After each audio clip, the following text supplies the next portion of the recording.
I thought I should entertain you with another classic example of optimization, and that's the question of minimizing the distance from a point on a curve to a given point to a given point. Let me elaborate on that. We see a graph of y is equal to x squared. That's the parabola, and we also see a point 0, 2, and this graph is from desmos.com. And what we wish to do, let's think about this. We can pick a couple of points from this parabola. We can pick this point, and this point, and we can measure the point's distance from 0, 2. So we can let this one be D1, we can let this be D2, and we can let this be D3.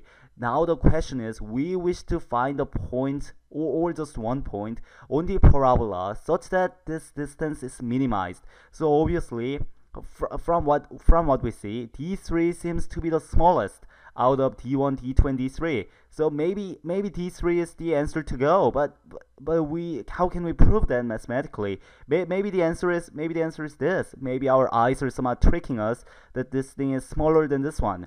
How can we find one point or 2 points on the parabola such that the distance of that point from 0 to is the minimum? That's the question I want to address. And how we can figure this out? We can start by letting this point xy. But the thing is, since this point is on the parabola, we know the y is going to be the same thing as x squared. So with this point, the coordinate of the point is going to be x squared. And we wish to find this distance. So we want to find the distance. And how can we find it? We know the coordinate of the endpoints. We know 0, 2, and x squared.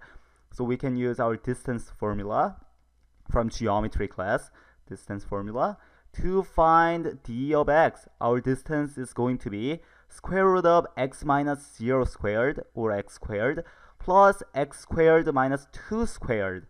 And we can simplify this into x squared plus x to the 4th minus 4x squared plus 4, also known as x to the 4th minus 3x squared plus 4. Okay. So we have d of x, and we wish to do what? We wish to minimize this distance. So we want to minimize d of x. So how can we minimize it? One way you may think of is finding d prime of x, differentiating d of x, and finding critical points running first or second derivative test, and figuring out where the function has relative minimum. And that's going to work out. That's one way of doing it. But is that the easiest way to go? If you look at this radical, taking derivative of it, and you have to use the chain rule too, that's going to be kind of cumbersome. So is there an easier way of doing it? And the answer is yes. What you can realize is that if we minimize what is inside the radical, that is x to the 4th minus 3x squared plus 4, that should minimize the entire radical, because the radical of a smaller number is going to be a small radical. The smaller this number is, the smaller the radical is going to get. So we don't have to minimize d of x. We can minimize f of x, such that f of x is x to the 4th minus 3x squared plus 4. And it's so much easier to differentiate this. F prime of x is 4x cubed minus 6x. And you can factor 2x out. So 2x times x squared minus 3. Am I doing this right? Yes. And we can find the critical points. Our critical points are what? When x is 0 or plus or minus square root of 3 over 2. So these are the critical points. Now, which of these critical points is minimizing our f of x?